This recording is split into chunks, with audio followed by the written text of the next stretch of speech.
apa ya, bahayanya atau risiko perbedaan makna dari satu istilah itu sudah pernah dibahas oleh siapa di kajian ini gitu ya. Kita penting untuk kita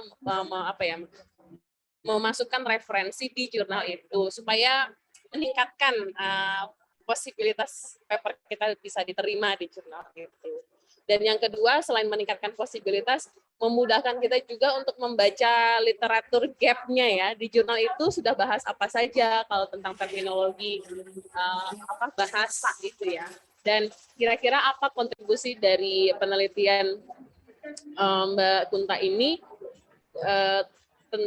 kontribusi paper ini terkait dengan diskusi yang sudah ada mengenai penggunaan terminologi bahasa. Kira-kira begitu Mbak, 2 poin tadi terkait pertama penajaman sampel narasumber, dan yang kedua mempertimbangkan mau submit ke jurnal yang mana gitu supaya memahami diskusi yang sudah ada di jurnal itu. Baik, terima kasih banyak Mbak Nana. Sama-sama, semoga bermanfaat Mbak Kunta. Nanti kita bisa ngobrol lagi. Iya. Ini sampai kapan rencananya Mbak risetnya? Kayaknya ini kan panjang ya, dari WARC ini sampai bulan mungkin Oktober ya kalau nggak salah ya, Oktober ya Anas ya. Untuk penelitiannya, pokoknya akhir tahun yang rasanya diminta untuk mulai submit ke keluar ya. Akhir tahun itu untuk submit ya, bukan akhir tahun sudah publish ya? Ya, bukan submit. Iya, betul. Karena kalau akhir tahun udah publish, wah agak ini juga deg-degan juga waktunya mepet. Ya, baik Mbak. Iya, saya tertarik soalnya Mbak dengan tadi kan Mbak bilang ada analisis wacana itu bagaimana legitimasi transportasi online itu dibangun. Nah, saya tertarik banget untuk ambil PhD di discourse analysis gitu. Jadi saya, wah cocok nih gitu, saya pikir perlu belajar banyak nih sama Mbak Nana. Baik Mbak, nanti kita bisa sama-sama belajar Mbak. Saya juga minatnya di analisis wacana juga salah satunya ya. Jadi nanti kita bisa ngobrol lebih banyak. Siap. Ya.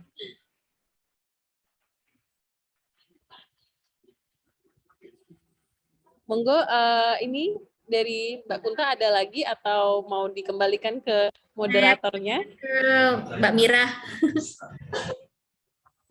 Kalau dari saya lanjut aja ya ke peneliti langsung kalau udah selesai presentasi yang satu.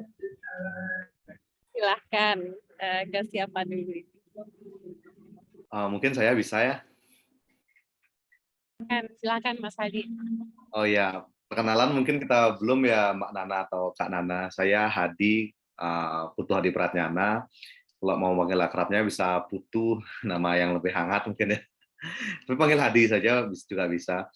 Jadi mungkin saya share screen dulu ya beberapa poin dari presentasi atau rencana rencana penelitian saya. Adapun ini saya sebagai ketua tim peneliti bersama anggota saya yaitu Pak Dr. Reza Anggara. Itu dari program studi yang sama, yaitu program studi ilmu pemerintahan. Jadi Mbak Nana, kami saya sama dengan Pak Reza akan mengkaji atau akan meneliti dengan judul Kebijakan Sekuritisasi Indonesia di Papua, titik 2, transformasi terminologi Organisasi Papua Merdeka atau OPM dari kelompok kriminal bersenjata atau KKB menjadi kelompok separatis teroris. Kemudian ada pun beberapa hal yang melatar belakangi, mungkin saya nggak usah bicara lebih banyak lagi mungkin di sini ya Mbak Nana, mungkin saya lebih banyak nanti bicara di kendala saya di mana gitu. Jadi latar belakangnya mungkin sedikit adalah di tahun 2021 itu pemerintah mulai menggunakan terminologi yang agak keras ya kepada para OPM di sana, yang awalnya disebut sebagai kelompok kriminal bersenjata, kemudian dijadikan sebagai kelompok separatis teroris. Kalau secara gamblang kita mengamati bahwa pergantian terminologi ini bukan sekedar pergantian terminologi. Kalau dalam bahasanya Mbak Kunta tadi, mungkin ini akan ada makna yang sangat dalam lagi kalau dikaji secara sastra atau linguistik. Tapi karena saya di rumpun ilmu pemerintahan, yang akan lebih saya kaji adalah kebijakan apa yang berubah ketika terminologi ini diganti. Karena sebelumnya ketika namanya kelompok kriminal bersenjata, namanya kriminal, otomatis yang akan lebih banyak bergerak di Papua itu adalah kepolisian atau Polri, Densus misalnya. atau bahkan kepolisian seperti BRIMOB karena menjaga keamanan. Tapi karena bahasa sekarang sudah menjadi separatis teroris, ini kan udah wah serem sekali ya. Jadi merupakan sebuah ancaman negara. Ini bukan gangguan keamanan atau stabilitas keamanan lagi, tapi ini adalah ancaman kedaulatan NKRI. Begitu mungkin perspektif dari pemerintah sehingga mengganti terminologinya menjadi kelompok separatis teroris yang dalam pandangan saya, kami berdua dengan Pak Reza adalah ini merupakan sebuah sebuah cara atau metode bagaimana agar Papua itu digunakan pendekatan-pendekatan yang lebih keras dalam menstabilkan kondisi yang ada di sana. Seperti itu mungkin kurang lebih gambaran besarnya, Mbak Nana. Kemudian tujuan penelitiannya adalah saya ingin menganalisis tentang kebijakan sekuritas Indonesia di Papua dalam penyelesaian konflik separatisme di Papua. Jadi pergantian terminologi yang terjadi tahun 2021 itu kami anggap sebagai sebuah babak baru bagaimana upaya pemerintah dalam rekonsiliasi di sana. Kemudian ya pertanyaan pendasar dari penelitian ini adalah bagaimana perubahan istilah atau terminologi atau kategorisasi OPM dari KKB menjadi KST ini berpengaruh pada kebijakan sekuritisasi Indonesia di Papua. Untuk teorinya, saya menggunakan teori sekuritisasi dari Oley and Wever tentang bagaimana sebuah negara itu merespon sebuah ancaman atau gangguan keamanan yang ada di sana, gitu. Kemudian alur berpikirnya kurang lebih seperti ini, dari pergantian istilah tersebut kemudian membawa perubahan arah kebijakan yang akan digunakan. Ini juga akan berkaitan terhadap perubahan-perubahan instrumen hukum, instansi yang berwenang, siapa saja yang terlibat, dan lain sebagainya, yang akan menghasilkan atau yang akan kami analisa sebagai perubahan kebijakan sekuritisasi Indonesia di Papua pasca pergantian terminologi tersebut. Nah, kemudian dari teori dari perubahan arah kebijakan itu kami menggunakan teori sekuritisasi untuk melihat apa sih motif di balik pemerintah melakukan ini gitu. Kemudian mengapa sih pemerintah perlu melakukan ini dan bagaimana nanti akan terjadi di Papua setelah pemerintah melakukan ini. Itu kemudian kami coba dengan teori sekuritisasi dari Busan and Wever. Mungkin demikian sedikit kerangka berpikirnya. Nah, sama seperti Munta tadi mengeluhkan tentang metodologi, saya merasa diri kekurangan dan sangat kekurangan sekali di tahapan metodologi. Kemarin saya sempat kepikiran untuk bikin metodologi sistematik literatur review atau SLR. Tapi setelah diskusi-diskusi lagi dengan beberapa dosen-dosen senior dan kawan-kawan yang ada di fakultas, saya kemudian menentukan, metodologinya sepertinya lebih cocok ke kualitatif dengan pendekatan case study saja, karena SLR dianggap lebih tidak relevan lah untuk penelitian seperti ini gitu. Jadi mungkin ini yang perlu banyak masukan dari Mbak Nana yang sangat sudah panjang melintang di dunia research gitu. Mungkin sekian saja presentasi proposal WRC ini dari saya, dan saya perlu banyak sekali masukan dari Mbak Nana dan mentorship. Terima kasih. Baik, terima kasih Mas Hadi. Ini Mas Putu Hadi ya tadi ya. Mungkin dari saya dua hal yang saya ingin tahu lebih lanjut, Mas Hadi. Yang pertama itu terkait sama tadi pertanyaan saya ke Mbak Hunta juga terkait dengan output penelitian itu apa target dari penelitian ini. Jadi supaya lebih mudah nanti menyesuaikannya. Lalu yang kedua terkait tadi dengan studi kasus. Itu studi kasusnya mau mengambil studi kasus apa? Apakah karena ini tadi tentang Papua, apakah nanti ada rencana ke Papua atau bagaimana? Terus nanti time frame dari studi kasus ini bagaimana? Mungkin bisa dijelaskan lebih detail mengenai studi kasusnya. Oke, untuk pertama rencana penelitian outputnya ini akan dibawa kemana? Rencana saya sih outputnya adalah jurnal terindeks Sinta 2, Mbak Nana. Jadi mungkin ada beberapa jurnal-jurnal tentang kajian ilmu pemerintahan atau ilmu hubungan internasional atau kajian ilmu keamanan pertahanan nasional. Mungkin itu yang akan kami sasar nanti. Standar kami adalah Sinta 2. Kemudian terkait dengan penelitian case study ini secara spesifik seperti apa, apakah akan ke Papua. Rencana kami kita nggak akan ke Papua. Karena beberapa pertimbangan. Satu adalah tentang urgensinya. Apakah perlu kita mengamati kebijakan pemerintah itu kita langsung ke Papua, atau kita cukup menanyakan beberapa informan yang kami anggap punya andil cukup besar untuk itu. Jadi ini masih rencana. kami akan coba hubungi. Jadi beberapa informan kami adalah saya bersama Pak Reza mencoba untuk menghubungi salah satu informan dari Kompolnas, mungkin salah satu petingginya atau anggota dari Kompolnas, atau bisa dari petinggi BNPT, mungkin salah satu analis di BNPT, dan juga beberapa akademisi yang malah melintang juga di isu-isu security, terutama terkait dengan Papua. Ada salah satu peneliti yang kami anggap sangat relevan dengan penelitian ini, yang sangat sering juga meneliti tentang isu security di Papua, yaitu Pak Nyoman Sudira, itu dari Hubungan Internasional Pariangan. Kebetulan kemarin juga sempat ke FISIP. Jadi mungkin ini kami nggak akan melakukan penelitian langsung ke Papua, Mak Nana, tapi akan lebih banyak metode-metode interview di beberapa informan yang tadi saya sampaikan tersebut. Baik, Mas Putu. Mungkin dari, mohon maaf ini udah mulai jam pulang kerja seperti di sini, jadi sangat ramai. Semoga masih bisa terdengar suara saya. Jadi aman ya. Jadi dari saya mungkin untuk output penelitian tadi jurnal Sinta 2 ya.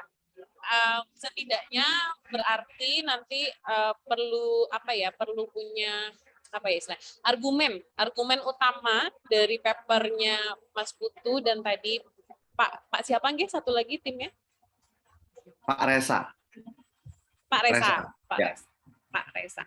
Ya, setidaknya nanti argumennya perlu, kalau tadi memakai teori sekuritisasi ya, perlu membuat semacam kontribusi baru atau mungkin refleksi baru cara kita memahami teori sekuritisasi. Walaupun saya sebenarnya tidak punya ekspertis di bidang sekuritisasi ya, Mas Putu dan Pak Reza yang lebih paham ya tentang teori sekuritisasi, tapi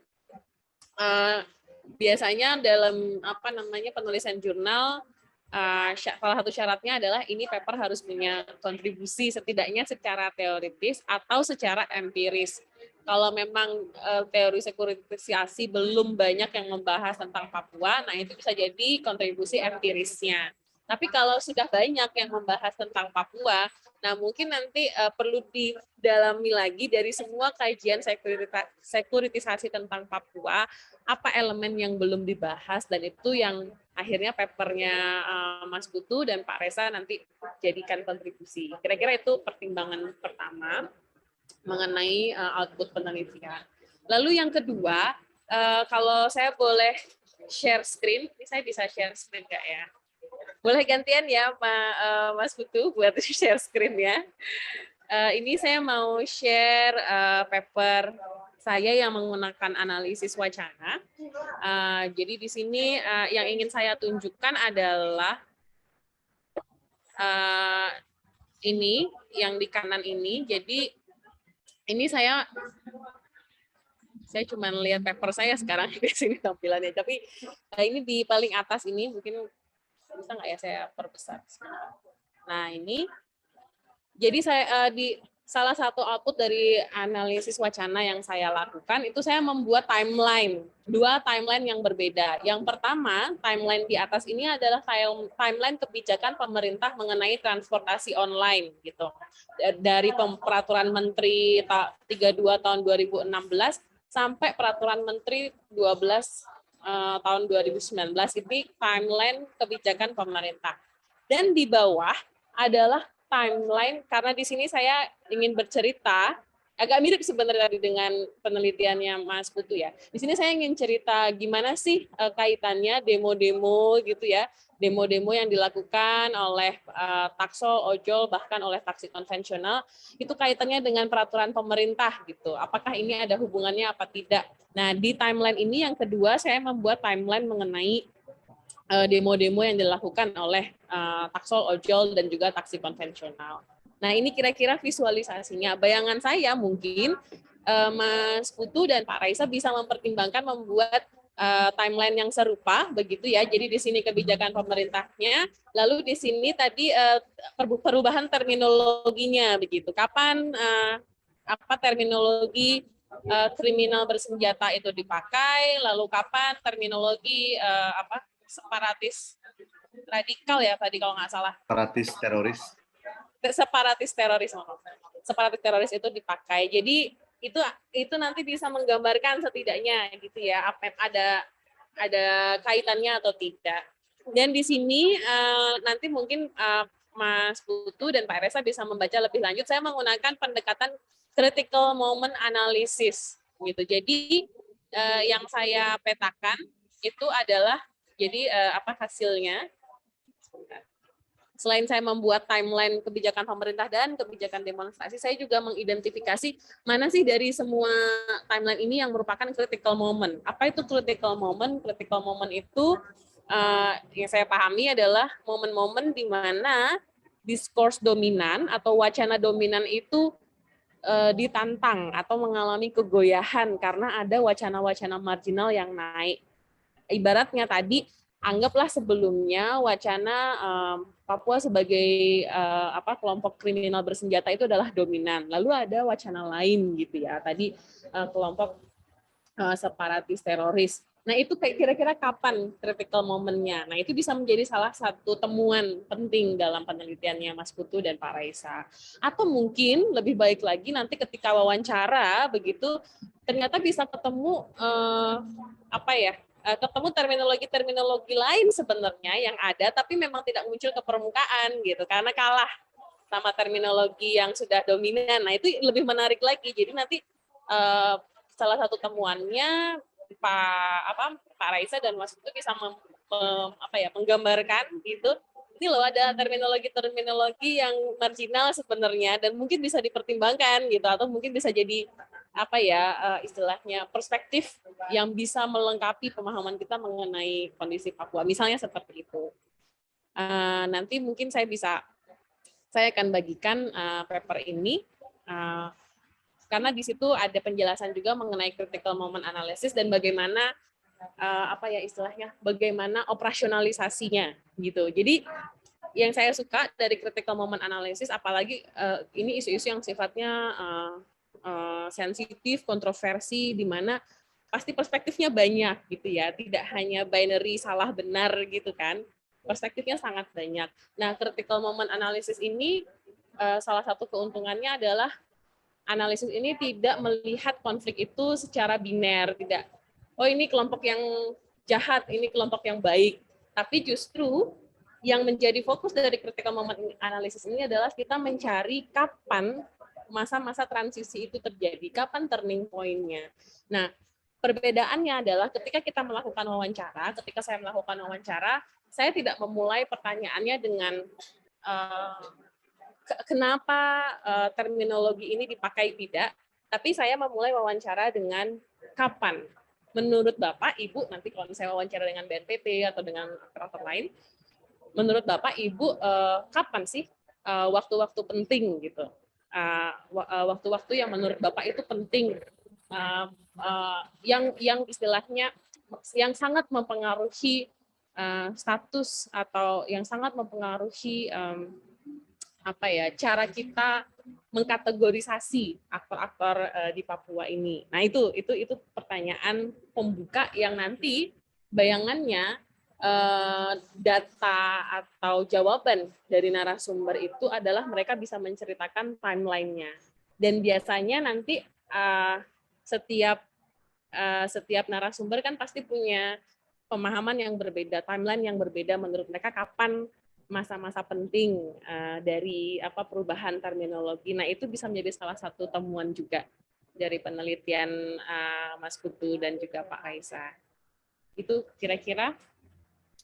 Wah, ini sebentar dan sangat mind-blowing saya sekali, sangat mencerahkan saya sekali nih, Mbak Nana. Karena jujur saja saya berdiskusi dengan Pak Resa, saya ingin bagaimana agar penelitian ini itu kita nggak ngejudge mana kelompok yang evil, mana yang good gitu. Kita nggak ada di level itu, tapi kita yang ingin melihat gimana sih pola pemerintah itu dalam melakukan perubahan kebijakan mengikuti dengan perubahan terminologi itu.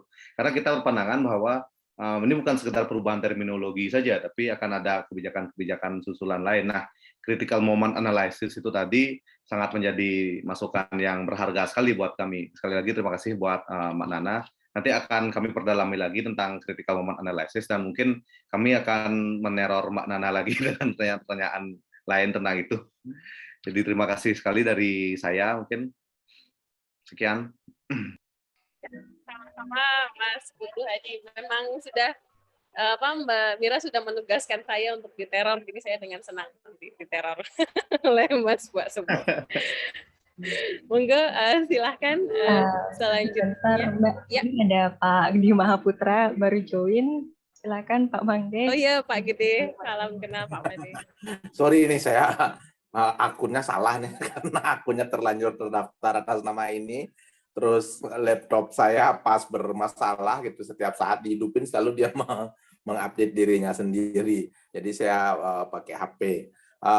Selamat sore ya Mbak Nana ya, salam kenal dan terima kasih sekali sudah bersedia untuk mendampingi teman-teman kami di Warmadewa Research Center dalam melakukan penelitian.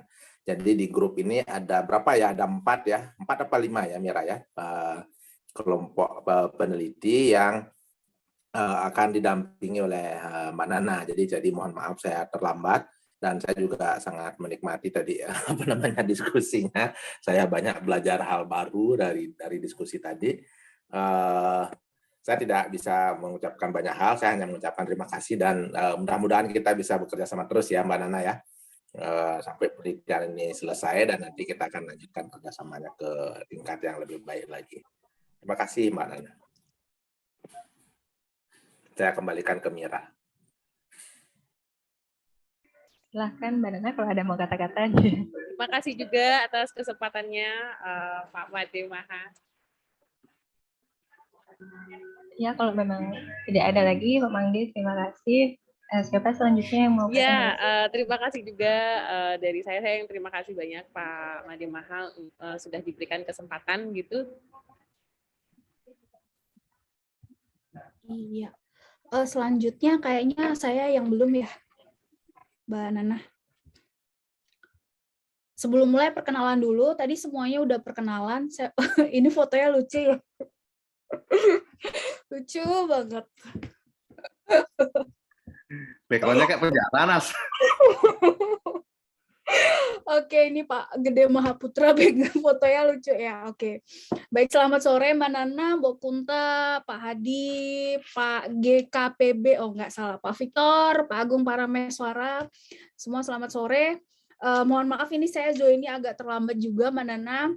Jadi saya sama dengan Pak Hadi di program studi yang sama, fakultas yang sama, FISIP Ilmu Pemerintahan.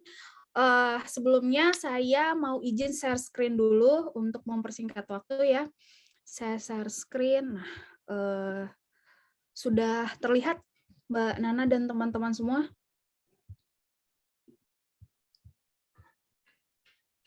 Udah terlihat ya? Udah. Oke. Sudah. Baik, Mbak Nana, perkenalkan nama saya Anastasia. Kalau untuk proposal ini saya sebenarnya satu kelompok sama Hadi, tapi ya begitu kita mengerjakan masing-masing penelitiannya ya. Nah, untuk judulnya di sini Mbak, saya kebetulan mau meneliti tentang eksploitasi hutan bula dan pamburu di Kabupaten Sumba Timur untuk kepentingan perusahaan gula tahun 2016 sampai tahun 2020. Nah, ini sebenarnya judul yang sudah mengalami beberapa kali perubahan ya. Kemarin sempat ada presentasi juga, jadi sempat terjadi perubahan hingga akhirnya saya memutuskan 2 hutan ini yang memang benar-benar krusial, yang benar-benar dipakai untuk kepentingan perusahaan gula di Sumba Timur. Jadi ini untuk abstrak mungkin sudah dikirimkan oleh Mira kali ya ke Mbak Nana ya? Belum ya? Oh belum. Oke. Berarti ini first time ya Mbak untuk dengerin ide. Oke. Ya, Oke, Mbak. first time. Oke, first time. Oke, kalau gitu saya mulai dari latar belakangnya ya, Mbak.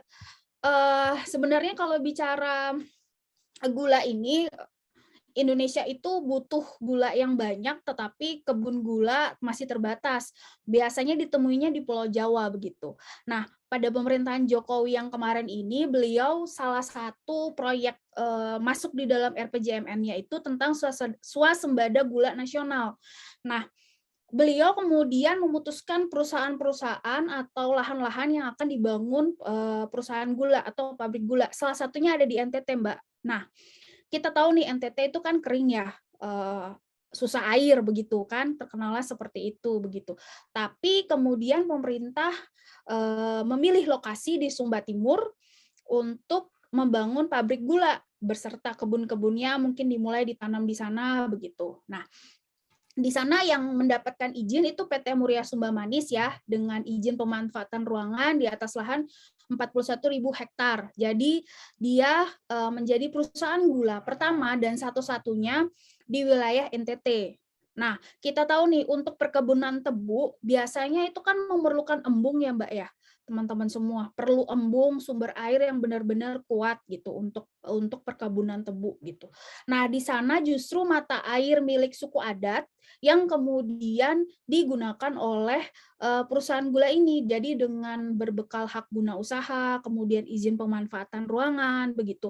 Mata air yang sebenarnya suci untuk persembahyangan begitu, semuanya dipasangi oleh pipa-pipa begitu. Sebenarnya isu ini sudah sempat mencuat ya ke media, kalau misalkan sempat googling begitu, cukup ramai diberitakan, tapi memang tidak ada solusi atau tidak ada tindak lanjut ya. Tidak solusi, tidak ada tindak lanjut begitu. Nah, tapi saya tidak meneliti ke arah sana, tidak meneliti ke arah solusi yang seharusnya. Saya lebih melihat ke dampaknya nih setelah masyarakat sumber airnya diambil. Saya mau melihat dampaknya bagaimana. Apakah terjadi peningkatan ekonomi? Mungkin setelah pembangunan pabrik gula justru mereka lebih makmur mungkin karena dulunya petani atau dulunya suku adat itu diberikan privilege mungkin jadi pegawai pabrik atau bagaimana. Itu yang mau saya teliti. Apakah seperti itu, seperti asumsi saya atau tidak gitu. Nah, ini latar belakangnya tadi sudah saya sampaikan juga, rusak tempat ibadah begitu ya. Kemudian lahan pertanian ini kekeringan, terutama di Kecamatan Umalulu, jadi sumber airnya itu ditutup, dipasangi pipa begitu ya. Jadi lahan pertanian di sana udah sedikit, kekeringan lagi begitu. Nah, ini saya lanjut ke pertanyaan penelitian. Nah, di sini saya pecah jadi 2 ya, Mbak dan teman-teman. Jadi untuk secara ground-nya, secara besarnya bagaimana eksploitasi hutan ini yang milik masyarakat adat bisa terjadi. Jadi seperti bercerita gitu. Yang kedua, bagaimana dampaknya? Dampak eksploitasi hutan ini terhadap penduduk suku adat Marapu ya, khususnya penduduk suku adat Marapu di tahun 2016 sampai tahun 2020. Nah, untuk metodologinya deskriptif kualitatif. Kemudian saya itu berencana mau wawancara Mbak, mau turun ke lapangan, mau wawancara di sana, tapi saya maunya menggunakan, saya nggak tahu apakah metode ini sudah cukup untuk mengcover dengan snowball sampling non-diskriminatif eksponensial begitu. Saya sebenarnya bingung apakah non-diskriminatif atau diskriminatif nih untuk metode yang cocok begitu, karena terkadang kalau kita wawancara satu kemudian dia memberi rujukan begitu, ternyata menurut kita sebagai peneliti kurang cocok lah gitu, atau dia terlalu memihak lah. Jadi saya boleh nggak gitu, tapi saya takut juga kekurangan data gitu Mbak. Jadi saya sebenarnya agak dilema terkait metodologi ini udah benar atau belum. Apalagi saya kalau di abstrak saya nulisnya saya maunya pakai pendekatan secara fenomenologi begitu. Sementara kalau pendekatan fenomenologi ini kita tahu di ilmu sosial itu butuh banyak pendapat gitu Mbak, butuh banyak masukan begitu. Nah, ini saya masih bingung di bagian metodologi, terutama juga nanti saya minta masukan Mbak, apakah sudah betul pendekatan saya untuk melihat ide penelitian ini ya, kualitatif secara fenomenologi begitu. Nah, kemudian di sini sekilas timeline Mbak. Untuk sekilas timeline ini saya olah, kemarin sempat olah dari baca beberapa dokumen Lokataru dan investigasi Tempo. Tempo sempat nge-up kasus ini, jadi saya gabung-gabungin, saya coba bikin timeline, itu dari 2016 sampai 2020, ini secara garis besarnya, ada beberapa bagian yang saya nggak cantumkan di sini ya, karena nanti terlalu panjang gitu. Karena saya melihat di sini ada terlalu banyak aktor Mbak yang terlibat begitu. Kalau saya kelompokkan, ini aktornya ini mulai dari korporat ya, kalau kita bicara korporat aktornya ada.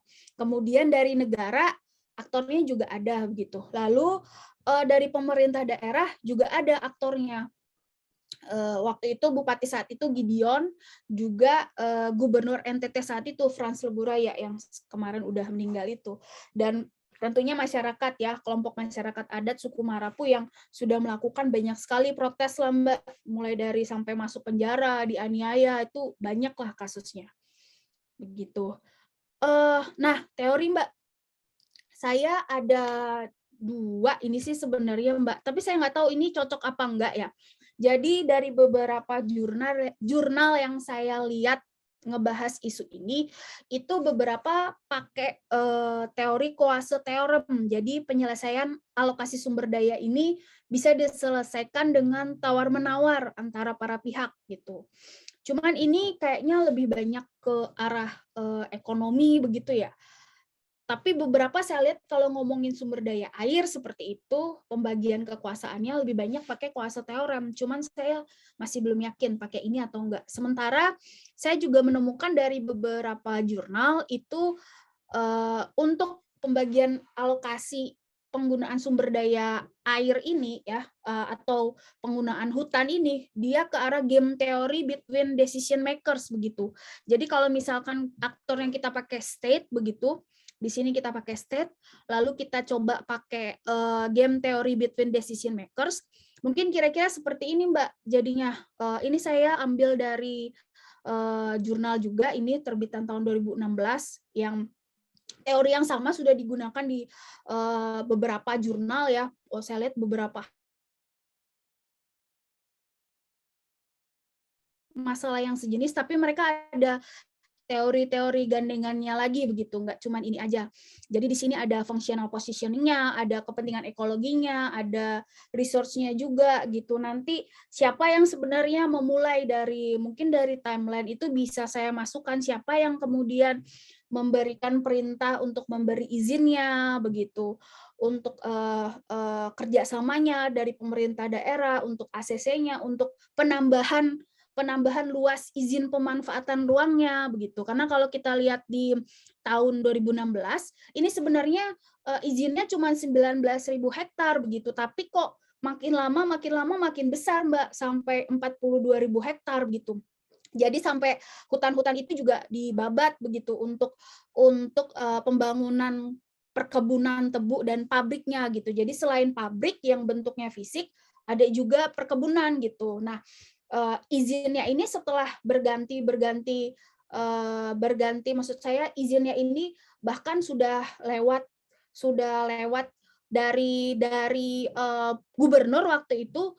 Gubernur itu sebelum turun, jadi Pak Frans Leburaya sebelum dia diganti sebagai gubernur, justru sudah menaikkan ini supaya ditambah izinnya gitu. Nah, saya mau melihat itu pakai teori ini, cuman saya masih ragu sih Mbak. Kira-kira sih seperti itu paparan dari saya. Mohon masukan juga buat ide penelitian ini. Terima kasih, Mbak. Terima kasih Mbak Anastasia. Saya senang sekali mendengarkan presentasi dari Mbak Anastasia. Saya belajar banyak ya, karena memang ini bukan bidang kajian saya, jadi saya lebih banyak mendengarkan di sini tentang itu tadi ya, eksploitasi hutan dan perkebunan gula. Ada 2 hal mungkin Mbak respon saya. Pertama, tadi terkait presentasi Mbak Anastasia. Yang pertama terkait metodologi, tadi ada kebingungan apakah bisa diskriminatif atau tidak begitu ya dalam pemilihan sampel. Ini menurut pandangan pribadi saya, tapi mungkin saja saya juga keliru. Kalau menurut saya pakai pendekatan yang iteratif saja Mbak, karena saya nggak tahu nih apakah Mbak Anastasia sudah punya semacam asumsi dasar nanti stakeholders calon-calon narasumber yang mau diwawancara siapa saja dan perspektif mereka masing-masing seperti apa. Karena kalau sudah punya pemetaan narasumber awal kan setidaknya Mbak Anastasia sudah bisa merancang bagaimana supaya narasumber ini datang dari berbagai macam perspektif, tidak hanya dari satu perspektif saja begitu ya. Tapi kalau yang kedua belum ada pemetaan narasumber itu, Mbak Tasya mau datang langsung ke lokasi dan langsung wawancara tanpa punya knowledge gitu ya, variasi perspektifnya seperti apa.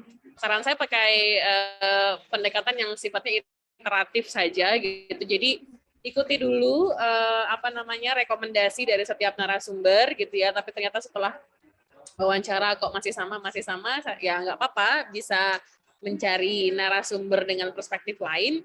Kata kuncinya satu Mbak, yang penting transparan dalam penulisan laporannya atau penulisan papernya. Jadi nanti di bagian metodologi Mbak Anastasia perlu menjelaskan gitu ya.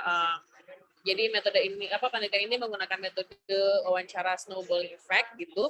Tapi mungkin nanti Mbak Anastasia bisa cerita setelah wawancara keberapa peneliti menemukan ada perspektif kejenuhan perspektif gitu ya.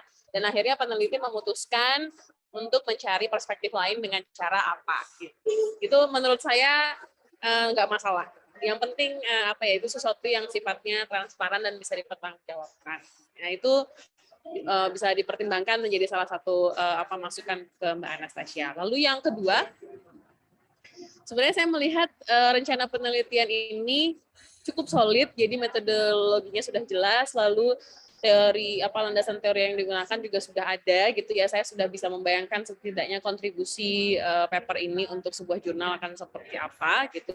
Justru pertanyaan saya nih ke Mbak Anastasia, apa kira-kira misi penelitian ini gitu? Apa sih impact yang Mbak Anastasia langsung senyum-senyum sambil ngurut-ngurut kepala gitu. Mohon maaf ya Mbak, tapi saya penasaran, pengen tahu gitu. Kira-kira apa sih semangat atau misi yang Mbak Anastasia bayangkan gitu hasil dari penelitian ini? Kampungnya itu Mbak, masih sadar kan Mbak? Belum pingsan kan? Kampungnya itu. Gimana Mbak? Sebenarnya pertanyaan Mbak Nana ini muncul Mbak juga Victor. waktu kemarin presentasi ide penelitian, sebenarnya muncul pertanyaan serupa juga Mbak. Ini misinya apa gitu, manfaat buat manfaat yang bisa terlihat gitu ya Mbak ya.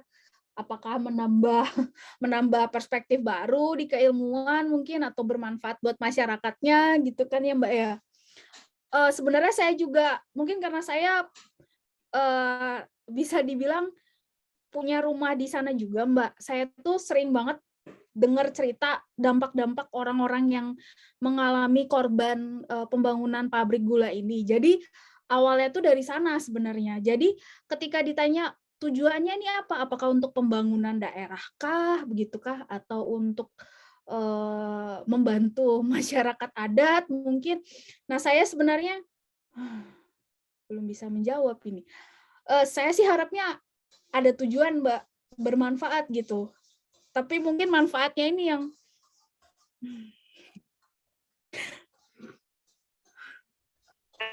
mungkin saya boleh menambahkan sedikit Mbak Anastasia. Jadi saya justru melihat fakta bahwa Mbak Anastasia itu asalnya dari sana itu adalah satu keunggulan dari penelitian ini. Karena menurut saya berarti Mbak Anastasia memiliki kelebihan dalam memahami konteks lokalnya seperti apa gitu, memahami mungkin nilai-nilai tradisi yang ada di sana, memahami bagaimana datangnya datangnya perusahaan ke lokasi itu, benturan nilainya seperti apa. Itu mungkin kalau saya cuma bisa memahami secara tekstual karena saya baca atau menonton, tapi saya membayangkan Mbak Anastasia justru pemahamannya sudah di level emosional, mungkin seperti itu ya, sudah bisa memahami emosi yang terjadi di sana gitu kan, atau mungkin ya itu bayangan saya, dan itu mungkin satu kelebihannya. Nah, mungkin dari kelebihan itu potensi kontribusi yang saya bayangkan justru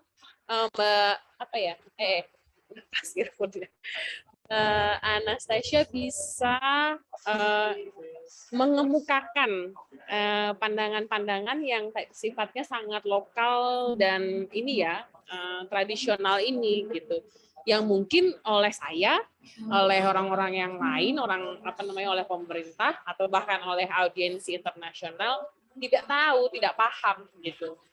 Jadi kalau di penelitian saya tentang transportasi online gitu, saya kemarin sempat pengen, tapi ini sayangnya tidak disetujui oleh supervisor saya. Jadi biasanya saya pengen mengemukakan terminologi mangkal. Itu kan mangkal itu nggak cuman aktivitas ya, tapi kan itu juga ada unsur budayanya di situ. Ngapain sih orang mangkal gitu? Mungkin kalau orang Belanda lihatnya itu kayak orang nganggur aja nongkrong, padahal di aktivitas mangkal itu tuh ada banyak istilahnya wisdom lah, bahasa kita di sini, ada banyak kebijaksanaan, ada banyak informal rules yang terjadi.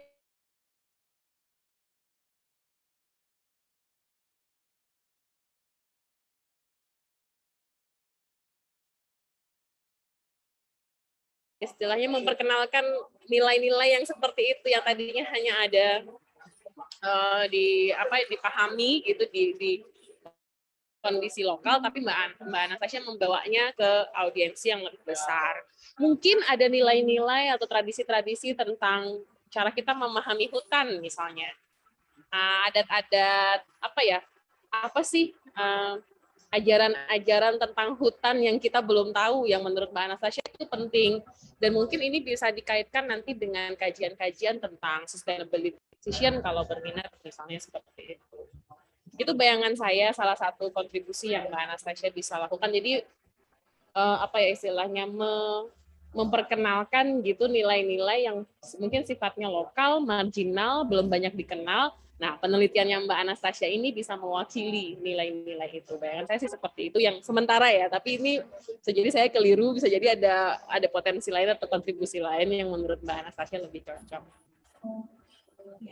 Oke, baik. Terima kasih Mbak Nana masukannya. Akhirnya saya menemukan salah satu manfaat pentingnya. Dari kemarin saya mikir, iya ya manfaatnya apa ya? Kayaknya ini terlalu ini nih kurang menurut saya gitu. Saya terus merasa ini kurang. Oke, baik. Makasih Mbak Nana masukannya. Benar ya, kajian sustainability. Soalnya saya cukup awam juga, saya jarang meneliti tentang sustainability begitu. Jadi karena dekat dengan kasusnya, jadi saya merasa kenapa tidak meneliti ini. Jadi makasih banget Mbak Nana masukannya untuk manfaat dan tujuan penelitiannya. Mungkin kedepannya sama seperti Pak Hadi, jangan stres ya Mbak kalau ditanya-tanyain. Siap, Mbak Anastasia. Mudah-mudahan bermanfaat. Sukses untuk penelitiannya. Baik, makasih Mbak Nana. Waktu dan tempat saya kembalikan ke Mira. Silakan Mira. Silakan dilanjut langsung ke Pak Victor ya. Terima kasih Mbak Mira. Selamat sore. Salam kenal Mbak Nana. Saya Victor. Saya satu angkatan dengan Anastasia dan Pak Hadi. Sama-sama dosen. Sama-sama dosen baru kami. Ya, Mbak Nana, saya izin share screen ya terkait dengan rencana penelitian saya. Penelitian saya sebenarnya tidak terlalu, artinya sumbernya adalah pengamatan, karena saya tinggal di Bali, kita tinggal di Bali dan cukup dekat dengan apa yang namanya kampung atau desa wisata Canggu ya, yang ternyata dalam perkembangannya memang saya tinggal di Kute, jadi saya dekat sekali, sering bolak-balik. Nah, sudah macet banget. Canggu menjadi satu daerah yang sangat macet sekarang. Nah, saya hanya bertanya dalam hati saya, kenapa Canggu macet? Itu aja perdasarkan penelitian saya, sebenarnya sesimpel itu begitu, Pak. Jadi, tetapi saya kemudian gelisah dan kemudian ingin melihat kira-kira mengapa dia menjadi macet di era pandemik, sementara Kute yang begitu masyhur dan legian tiba-tiba menjadi drop seperti itu. Jadi di masa era pandemik justru fenomenanya Canggu menjadi desa Canggu, wisata Canggu itu sangat fenomenal gitu. Nah, itu pertanyaannya simpel aja, sehingga saya mencoba mencari titik-titik melihat kira-kira apa yang salah satu kata yang saya temukan sebenarnya awalnya saya menemukan begitu. Jadi nomadic tourism itu adalah seperti namanya, turis yang datang pergi dalam waktu cepat. Sebenarnya tidak cepat juga, mereka rata-rata mungkin sebulan kerja di sana, tapi dengan tingkat kenyamanan, pindah sana pindah sini dan seterusnya. Dan turis-turis seperti itu yang membuat daerah wisata Canggu itu menjadi sangat potensial meskipun kondisinya sangat di era pandemik. Nah, jadi saya ingin melihat itu apakah ini karena semata-mata pada konteks turis itu, nomadic tourism itu saja, atau memang ada hal yang lain yang saya sebut dengan demokrasi politik pariwisata di Bali. Saya kemudian menemukan kalimat itu dalam pemahaman bahwa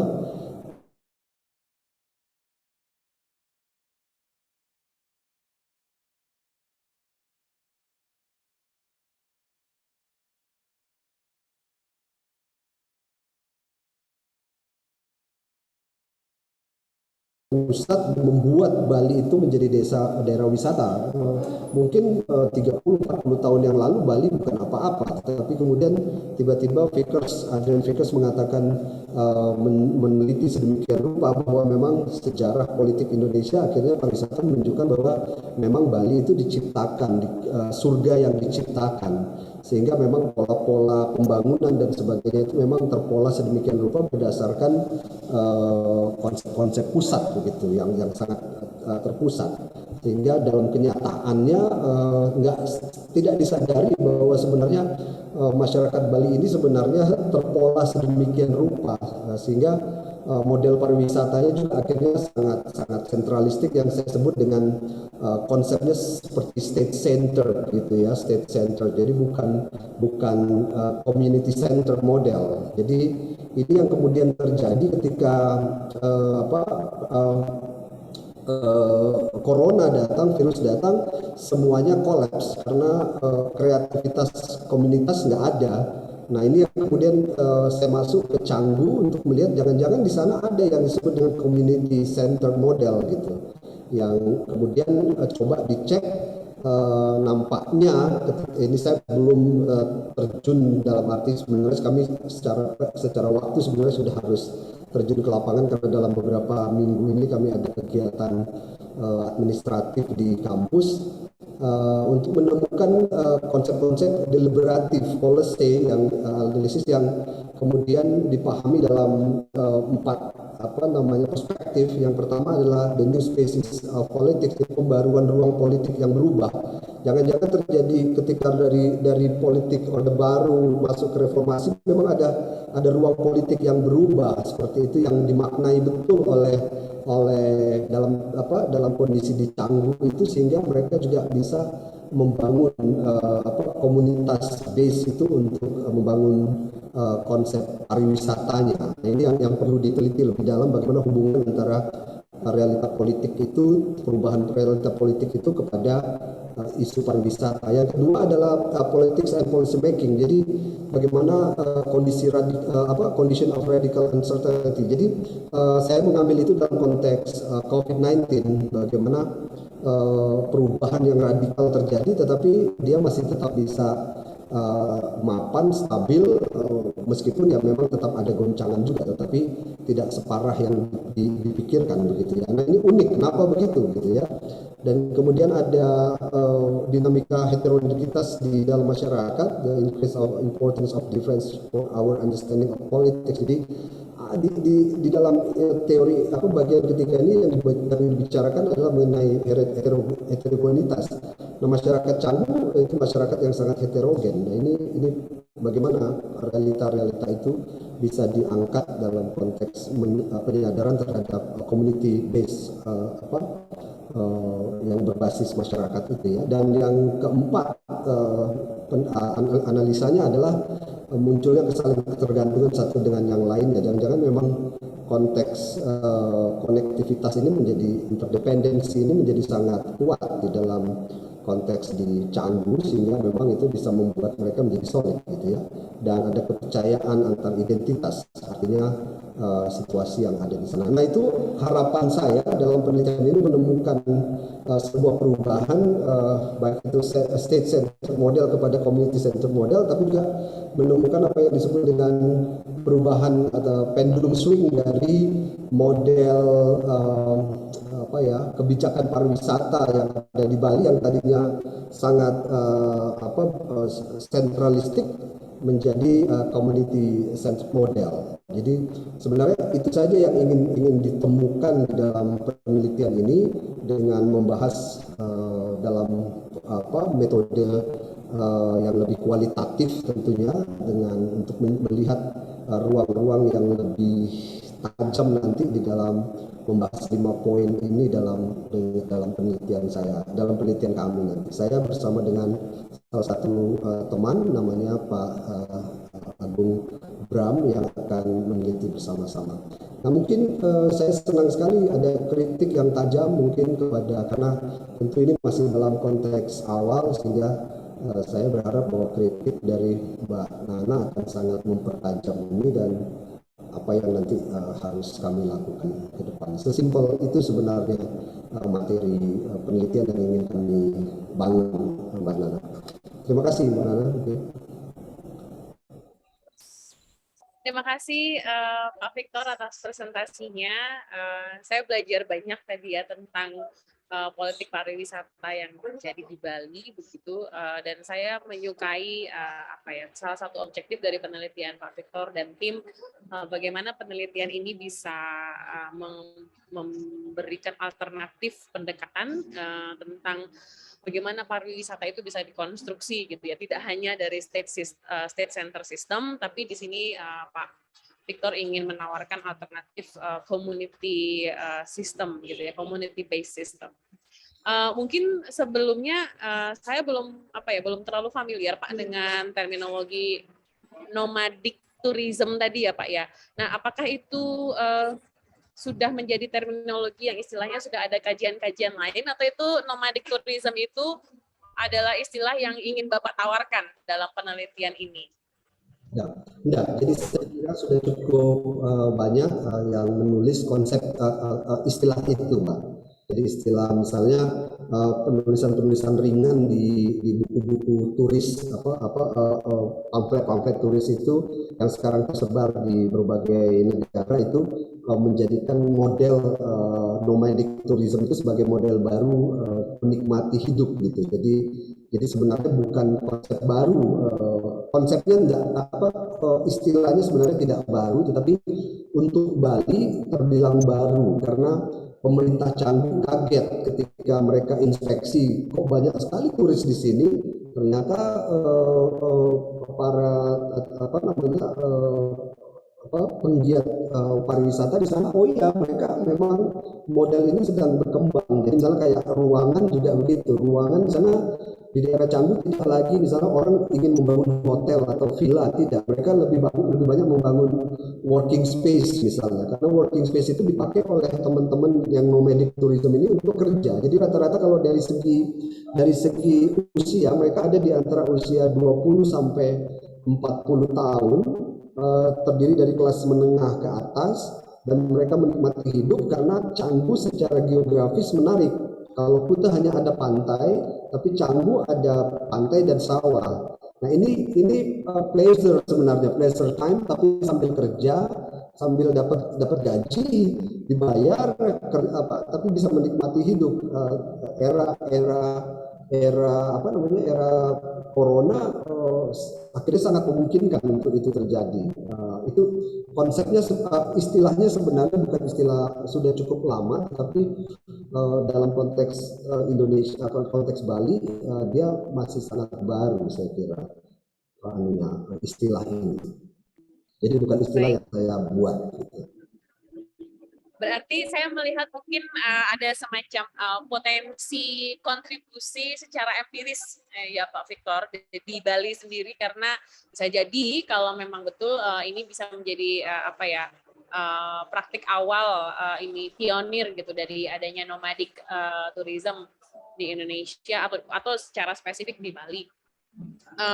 Lalu tadi bayangan saya ketika berbicara mengenai nomadic tourism ini dan kira-kira apa kontribusinya begitu, bayangan saya mungkin yang masih istilahnya apa ya, yang masih belum saya dapatkan gambarannya itu tentang proses kenapa ya nomadic nomadic tourism ini bisa muncul begitu kalau sistemnya community based.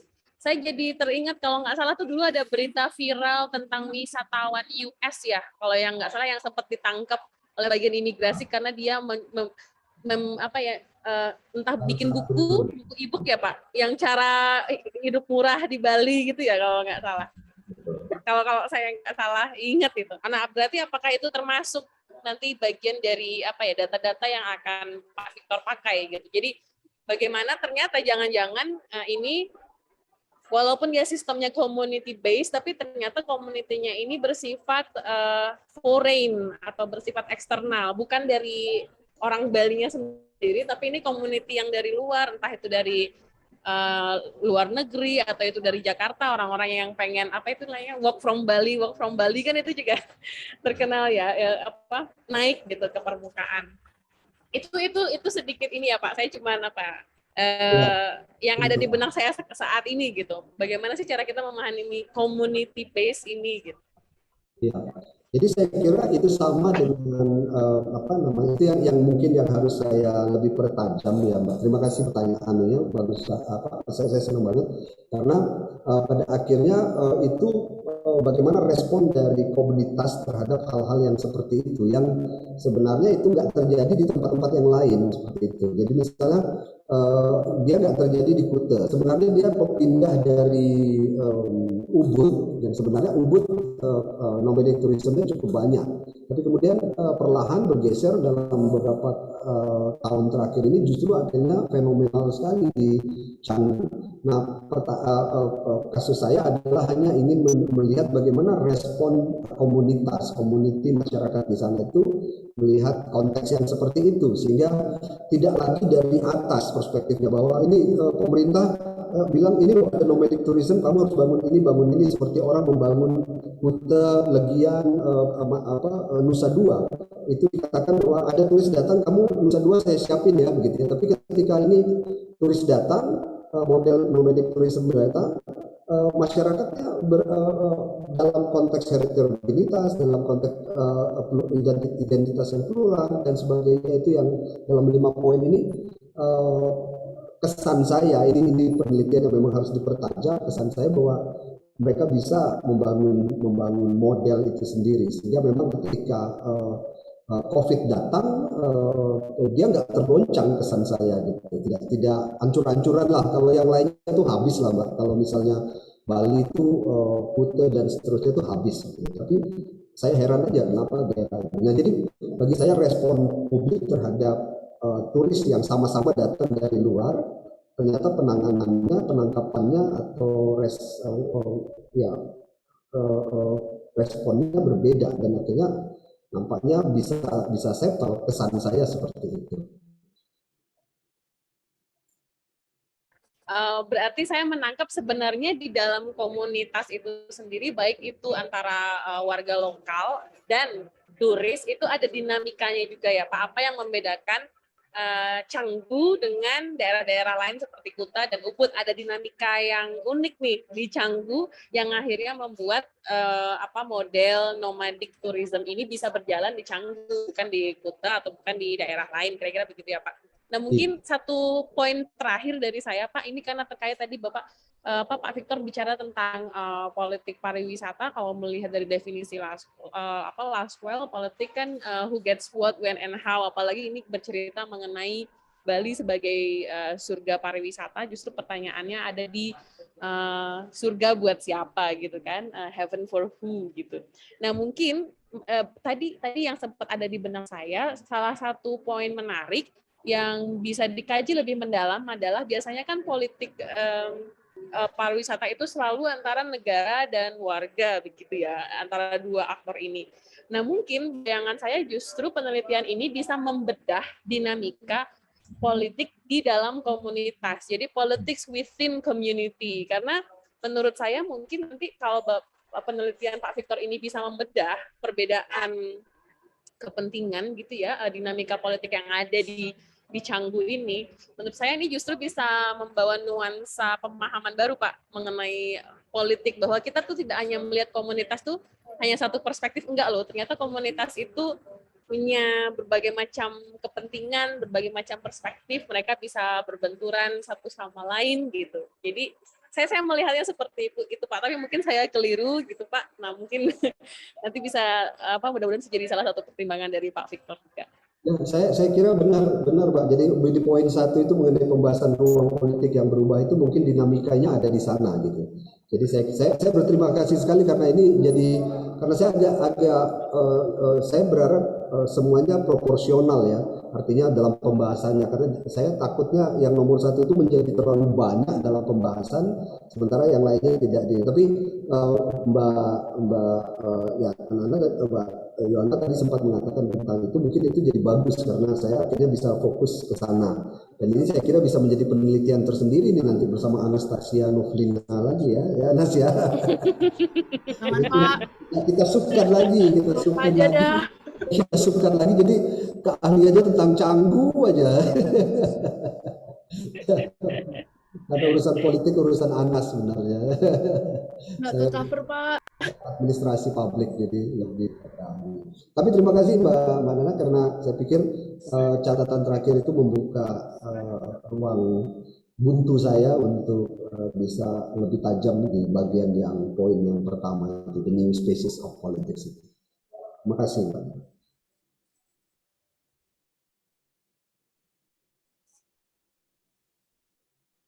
Dari saya cukup, kalau ada yang sama-sama Pak, mudah-mudahan bermanfaat. Terima kasih. Saya kembalikan ke Mbak ini kalau sudah tidak ada Mbak.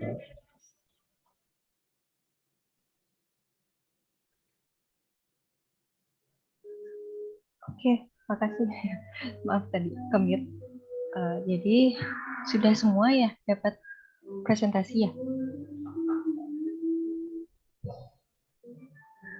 Sepertinya sudah. Jadi karena cuma memang 4 penelitian, saya di sini mewakili WRC mengucapkan terima kasih atas waktunya untuk Bapak Ibu sekalian karena kita sudah melaksanakan mentorship pertama bersama Mbak Nana. Mohon maaf kalau ada salah-salah kata dan kurang siapnya kami karena kurang ada koordinasi. Untuk pertemuan selanjutnya di bulan ini Bapak Ibu bisa kapan ya? Atau kita bahas di grup untuk menyesuaikan jadwal lagi? Berbulan. Mungkin nanti didiskusikan di grup WhatsApp lagi, soalnya saya juga belum tahu ini kalender bulan depan gimana. Gimana Mbak Mira, boleh nggak di grup WhatsApp lagi? Boleh Mbak. Tapi maksudnya karena kita kan laksanainnya dari Mei, Juni, Juli. Jadi karena Mei-nya mundur ke Juni, bisa Juninya ini mungkin di minggu ketiga atau keempat ya. Bisa ya, nggak apa-apa. Oke, baik. Karena kita juga di sini ada acara Hari Raya, mungkin setelah itu baru bisa juga. Oke, kalau memang ada pertanyaan selanjutnya deh, untuk Mbak Nana mungkin bisa di grup lebih lanjut ya. Kalau info untuk peneliti, saya juga nanti akan infokan apa-apa yang diperlukan. Nanti mungkin proposalnya juga saya kirim ke Mbak Nana biar lebih jelas lagi kalau memang udah ada yang direvisi sama teman-teman peneliti di sini. Sekian aja sih dari kami. Ada dari peneliti ada pertanyaan atau apa?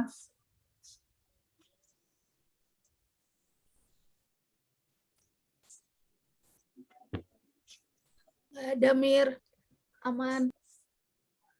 Oke, kita segitu dulu. Kita bisa tutup Zoom meeting ini. Terima kasih. Terima kasih Mbak Nana. Terima kasih banyak. Selamat Hari Raya Galungan Kuningan, Bapak Ibu buat yang merayakan. Terima kasih Mbak Nana. Iya, sampai jumpa lagi. Saya pamit dulu.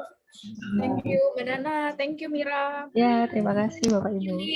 Ya, pada kelihatan wajahnya Mira. Pak Dharma. Ya Pak Tut nih.